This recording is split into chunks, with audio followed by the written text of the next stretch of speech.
Okay, let's talk about music and your brain.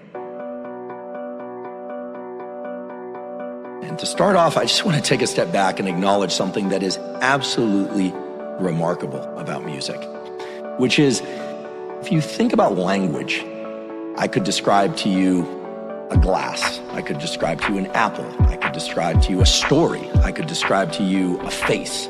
I could describe to you any number of different things, and you could do the same for me.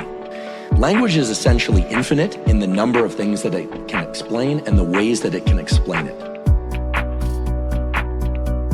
And yet, if you think about music, provided there are no lyrics in that music, can't explain how a glass is shaped. It can't even tell you that there's a glass present in the room or on a table. It can't tell you what a face looks like. It can't tell you what that person who owns that face did or is doing. So in some ways, you might think, wow, music is fairly diminished in terms of its qualitative depth compared to language. And yet, if you take a step back and think about what music can do, it's astonishing, and it actually overwhelms what language can do. What can music do?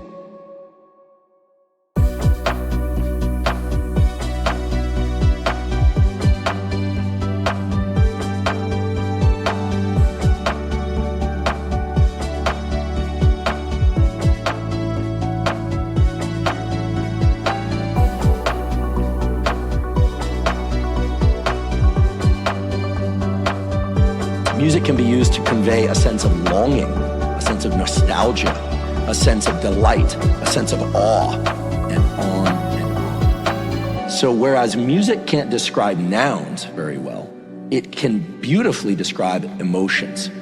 And not only can music describe emotions with a tremendous degree of nuance, music can evoke emotions with a tremendous degree of nuance. Now, this is spectacular, and it's not only spectacular, it is important. You'll soon come to realize that it's very likely, and indeed we have a lot of scientific evidence to support the fact, that music evolved prior to spoken language. Moreover, it's very likely that singing evolved prior to spoken language, and that music, singing, and dance together evolved prior to language, making music, as well as singing and dance, but really just music even on its own, in the absence of any lyrics or any bodily movement, as the fundamental form of human communication.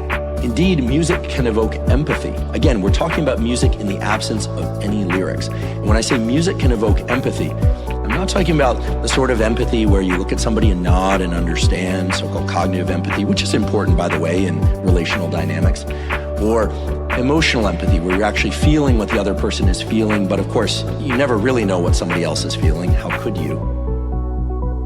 You can only have a sense of what they might be feeling, and you have a sense of what you're feeling, but let's be honest, rarely do we ever understand how anyone else truly feels, because indeed, rarely do we ever understand how we ourselves truly feel.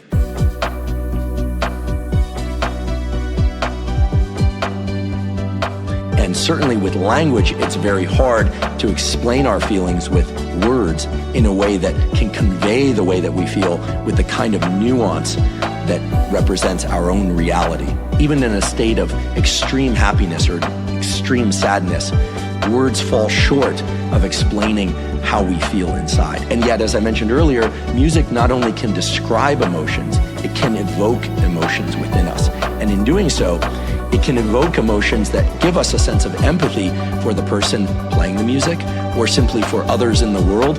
And music can do that so powerfully because not only does music come in through our ears, because indeed it comes in through our ears and we can hear that music, of course, but the nerve cells, the neurons in your brain, as well as the nerve cells in your body, can become activated by music in a way that the firing of those neurons, literally the frequency of those neural impulses, comes to match the frequency of the sounds that you're hearing in your outside environment. In other words, when you listen to music, not only is that music coming into your body through your sense organs, your hearing, but your body itself is an instrument playing that music from within.